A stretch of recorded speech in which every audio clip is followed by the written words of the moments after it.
The rural village of Bitung in Indonesia is usually quiet. Life moves at a slower pace. The people are connected to the land and to each other. But on October 26, 2023, an unsettling silence fell upon Bitung. It was the silence of dread. Watia, a 55-year-old grandmother, had vanished. Watia was last seen tending her garden the previous evening. It was a small plot, nestled at the edge of the dense rubber plantation that fringed their village. When she didn't return home, her family knew something was wrong. Watia would never leave her grandchildren alone at night.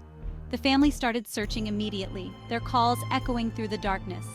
The villagers, bound by a strong sense of community, quickly joined the search. They fanned out into the plantation, their flashlights cutting through the darkness. Hope flickered like the fireflies around them. Hope that they would find Watia safe and sound, that this was just a misunderstanding. But as the hours stretched into dawn, a chilling fear began to grip the hearts of the search party. The plantation, a vital source of income for the villagers, became the focus of their anxiety. It was their livelihood, yes, but it was also a place of shadows and whispers. Stories of wild animals, particularly pythons lurking in the undergrowth, were common. These stories, usually dismissed as folklore, now held a terrifying weight. The villagers knew of the pythons. These were creatures of myth and fear, their size often exaggerated in hushed conversations. But they were real, and they were a part of the ecosystem that they cohabited. Now, with Watia missing, every rustle of leaves, every cracking twig sent shivers down their spines. The search party grew larger, bolstered by people from neighboring villages. Anxiety filled every face. They searched wells, checked animal burrows, and combed through the dense undergrowth. They refused to give up. Their hearts ached for Watia and her family, their faces etched with worry and fatigue. 2 days after Watia's disappearance, a group of volunteers made a chilling discovery. They found her sandals. They lay abandoned near a particularly dense section of the plantation, close to a spot where the undergrowth was disturbed. The villagers gasped. Fear choked their voices. Following the trail of flattened foliage, they saw it. A python of enormous size lay sluggishly in the shade, its body grotesquely distended. The sight sent a collective shudder through the search party. A horrifying realization dawned upon them.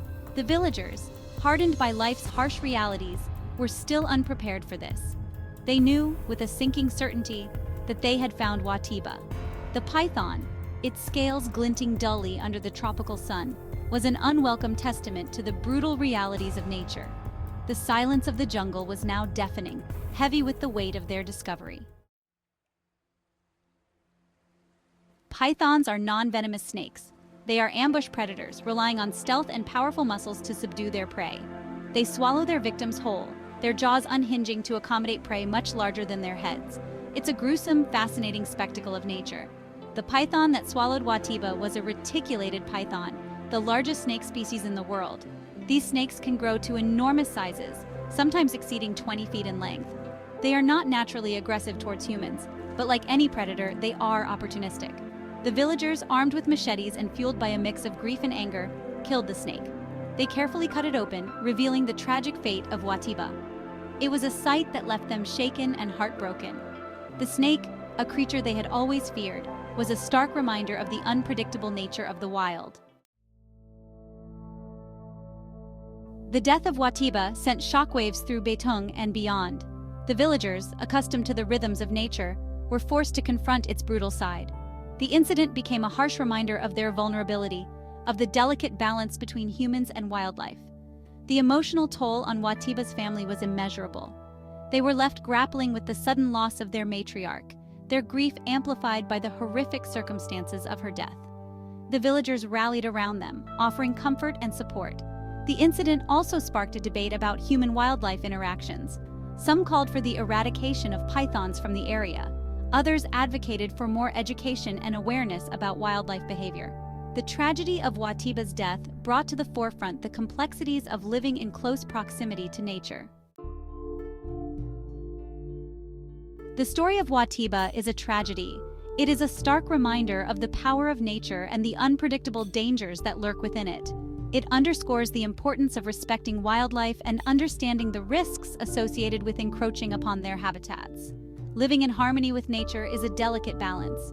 It requires understanding, respect, and a degree of caution.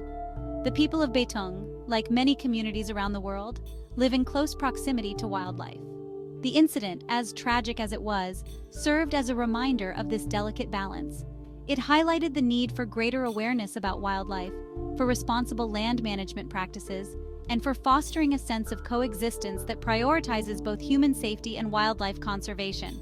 The memory of Watia, though painful, serves as a reminder of the importance of this delicate balance.